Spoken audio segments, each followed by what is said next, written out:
देह मिला है, बड़ी मुश्किल से ये मानव का शरीर मिला है, बड़ी मुश्किल से ये मनुष्य का जीवन मिला है। और उस मानव की देह को, मनुष्य के जीवन को हम व्यर्थ गंवा दें तो उसका कोई मोल तत्व नहीं, उसकी कोई महत्वता नहीं। कितने जन्म, कोई एक जन्म नहीं है आपका और हमारा, ना जाने कितने जन्म निकल गए, ना जाने कितने जन्मों का खेल खेलते रहे, कितने जन्मों में हम आते रहे जाते रहे। और अंत ये मानव का जो शरीर है 84 लाख योनियां काटने के बाद जो ये मनुष्य का शरीर मिला है, मानव का देह मिला है, ये अंतिम बिंदु होना चाहिए।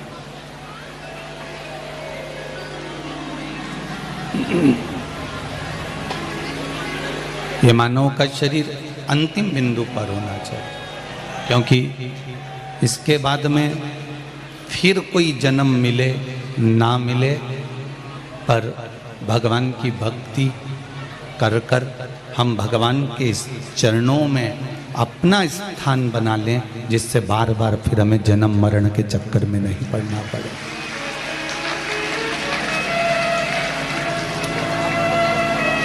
लाखों लाखों लोग आप लोग इस कथा में आए हो, कोई गिनती नहीं आपकी। पूरे भाटापारा में कहीं जगह नहीं, जहाँ देखो वहीं गाड़ियाँ, आप और आपकी अविरल भक्ति है,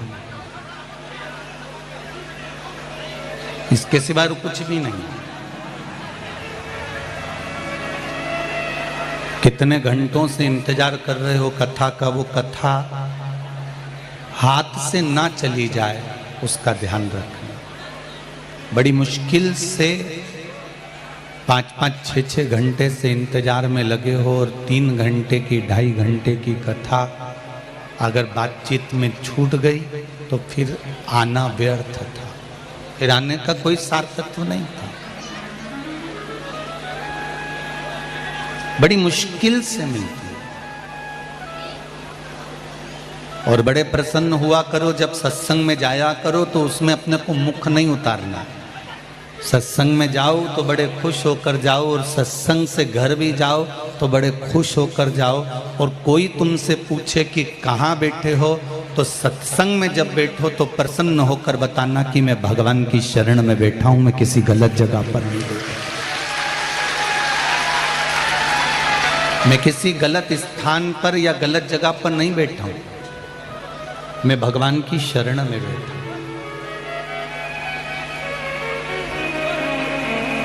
उसकी शरण में, उसके चरणों में भक्ति का एक बल हमारे भीतर जागृत हो जाता है। भक्ति का एक बल। लड़का पढ़ता नहीं है ना, जब लड़का विद्या अध्ययन नहीं करता, पढ़ता नहीं है, पढ़ाई पर उसका ध्यान नहीं रहता, पढ़ता नहीं, तब हम बच्चे से कहते हैं थोड़ा कम से कम 12वीं तक तो पढ़ ले।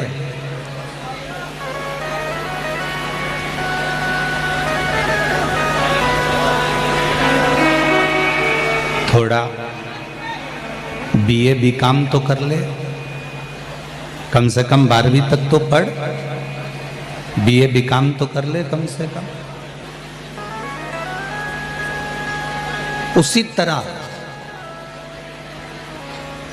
जो गुरु होता है, उसी तरह जो सतगुरु होता है, वो सतगुरु, वो गुरु आपसे इतना जरूर कहता है कि अभी भजन का समय है, मौका मिला है, स्मरण का मौका है, भजन का मौका है, कीर्तन का मौका है, कीर्तन कर लो, भजन कर लो, स्मरण कर लो, ये अभी मौका मिला है। 21,600 श्वास प्रत्येक मनुष्य को मिलती है, प्रत्येक मानव को प्राप्त होती है। और वो 21,600 श्वास का अगर सदुपयोग हो जाए, 21,600 श्वास का यदि सही उपयोग हो जाए तो परमात्मा को मिलने में फिर वो देरी नहीं होती, परमात्मा मिल जाता है। उस श्वास का सदुपयोग करना सीखें।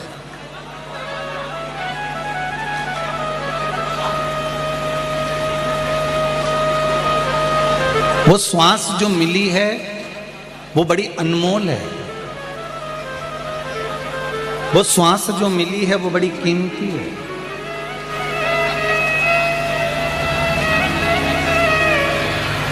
शंकर की भक्ति में,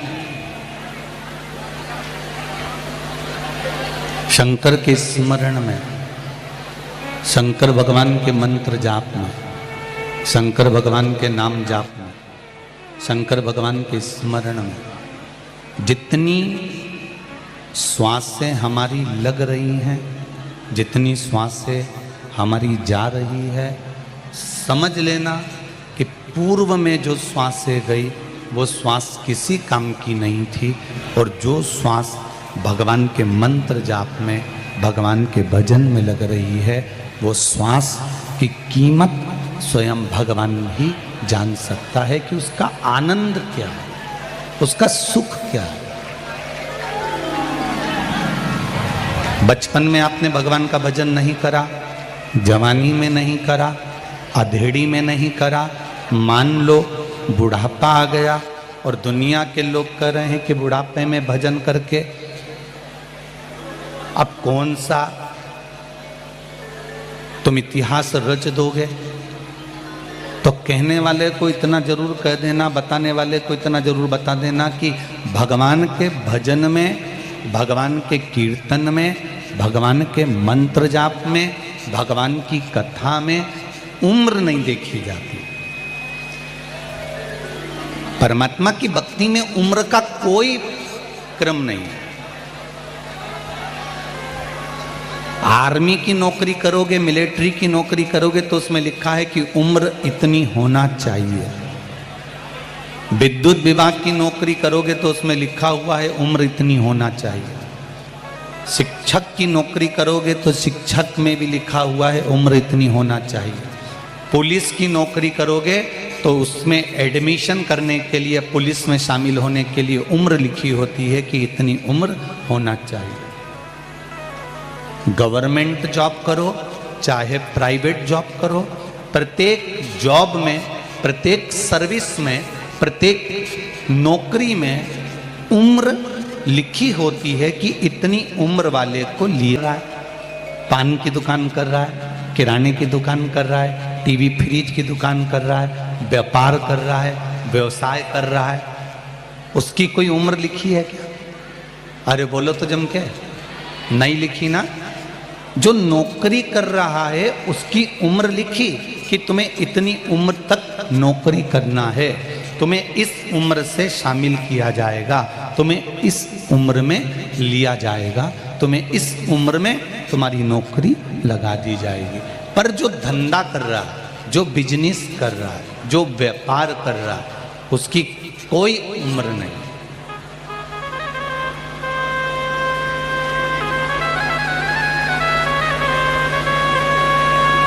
वो जितना समय स्वस्थ है, उसका शरीर जितना काम कर रहा है, जितने समय वो स्वस्थ है उतने समय वो दुकान जा सकता है। बोलो, शरीर अच्छा है जब तक वो दुकान जा सकता है, शरीर ठीक है तो वो दुकान पे जाके बैठ सकता है। उसी तरह जैसे सर्विस वाले के लिए उम्र है, पर धंधे वाले के लिए, बिजनेस वाले के लिए उम्र नहीं है। वो जब तक शरीर ठीक है तब तक वो दुकान पर जाकर बैठ सकता है। तो सर्विस वाला सर्विस करता है तो 25,000, 50,000, 60,000, 1 लाख, 2 लाख रुपए महीना कमाता है। उसको निश्चित है कि इतना मिलेगा। इससे ज्यादा नहीं मिलेगा, इससे कम नहीं मिलेगा। पर जो धंधे वाला होता है, बिजनेस वाला होता है, उसकी निश्चितता नहीं रहती। वो कभी तो करोड़ों में कमा लेता है और कभी 10 रुपए कमा लेता है, उसकी निश्चितता नहीं है, उसकी निश्चितता का स्मरण नहीं है। उसी तरह सर्विस वाले को एक निश्चित तनख्वाह मिलती है, पर धंधे वाले को मेहनत कर कर वो अपने व्यापार को उन्नति की ओर लेकर जा सकता है। उसकी तनख्वाह बंदी नहीं होती, वो चाहे जितना कमा सकता है। उसी तरह भगवान की कथा के लिए, भगवान के भजन के लिए, भगवान के स्मरण के लिए, भगवान की पूजन के लिए, भोलेनाथ के स्मरण के लिए, ओम नमः शिवाय के लिए, पंचाक्षर नमः शिवाय के लिए, षडाक्षर ओम नमः शिवाय के लिए, या श्री शिवाय नमस्तुभ्यम के लिए, या शंकर भगवान के अभिषेक पूजन के लिए कोई उम्र नहीं रखी। तुम जिस उम्र में भजन करोगे, जितना भजन करोगे, उतनी भगवान के द्वारा आप इकट्ठा कर सकते हो। आप अपने तेज बल को, आप अपने पुण्य को, आप अपने सत्कर्म को, आप अपने आनंद को बढ़ा सकते। इसको थोड़ा ऊंचा कर दो। आप अपने तेज बल को, आप अपने पुण्य को, आप अपने आनंद को बढ़ा सकते। उम्र अगर है तो केवल नौकरी के लिए, उम्र है तो सर्विस के लिए, पर उम्र धंधे के लिए या बिजनेस के लिए नहीं है। उसी तरह उम्र भगवान के लिए नहीं है। बचपन खेल में खोया, बचपन खेल में खोया, जवानी नींद भर सोया, बुढ़ापा देख कर रोया, सिराने मौत हंसती है। बचपन गया जाने दो, जवानी गई जाने दो, अगर अधेड़ी भी चली गई है तो जाने दो। पर शिव महापुराण की कथा कर रही, भगवान शंकर का चरित्र कह रहा, जो बचा हुआ समय है हमारा,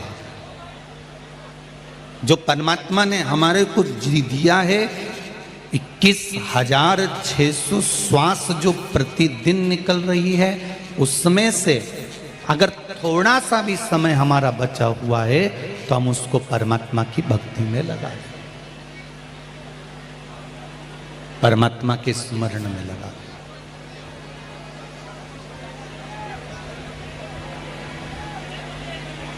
मैंने तेरे ही भरोसे, ओ बाबा तेरे ही भरोसे, हवा बिच उड़ती जावांगी, बाबा डोर हटो छठी नाम कटी जावांगी। सतगुरु मैं तेरी पतन, ओ भोला मैं तेरी पतन।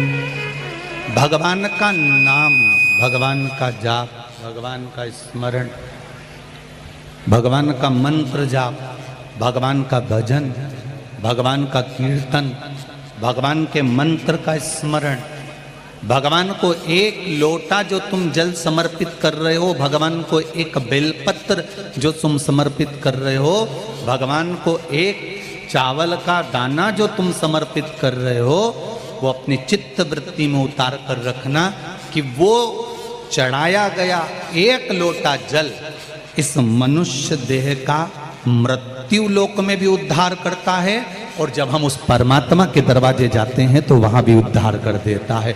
दोनों जगह तार है।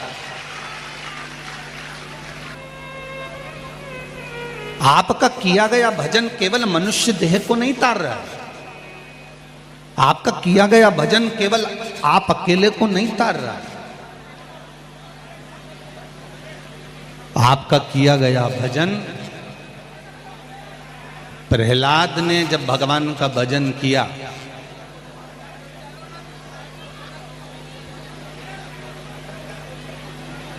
और प्रहलाद के पिता हिरण्यकशिपु के उदर को, पेट को जब भगवान नरसिंह ने फाड़ा,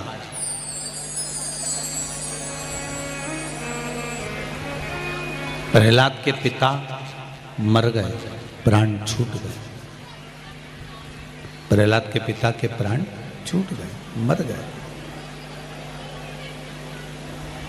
प्रहलाद की आंख में आंसू भरे थे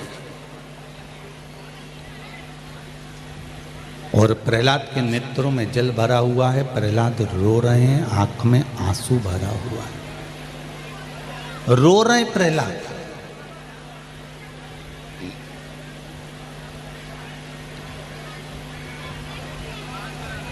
भगवान नरसिंह ने पूछा, प्रहलाद तुम क्यों रो रहे हो? तुम्हारे पिता मर गए, तुम्हारे पिता के प्राण चले गए, तुम इसलिए रो रहे हो?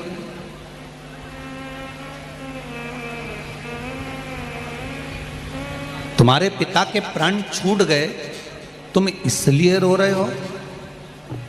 प्रहलाद कहते हैं नरसिंह भगवान से, प्रभु मरना तो निश्चित है, मरना निश्चित है, आज नहीं तो कल प्रत्येक व्यक्ति को जाना है, प्रत्येक संसार के मानव को जाना है।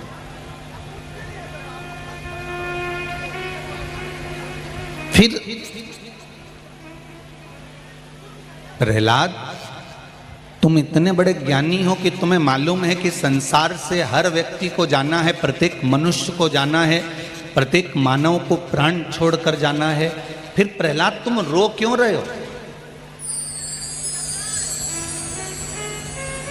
तुम्हारे रोने का कारण क्या है? पीछे की आवाज बढ़ाइए, एलईडी चालू करिए, पीछे की एलईडी बंद है, पीछे की एलईडी चालू करिए। तुम रो क्यों रहे हो?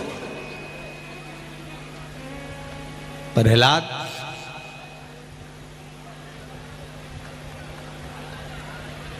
जब तुम्हें मालूम है कि प्रत्येक संसार का व्यक्ति मरेगा, प्राण छूटेगा और उसके प्राण जाएंगे, तो फिर क्यों रोना? प्रहलाद कह रहे हैं प्रभु मैं रो इसलिए रहा हूं कि मेरे पिता के प्राण छूटे, वो असुर थे, राक्षस थे, असुर प्रवृत्ति थी उनकी।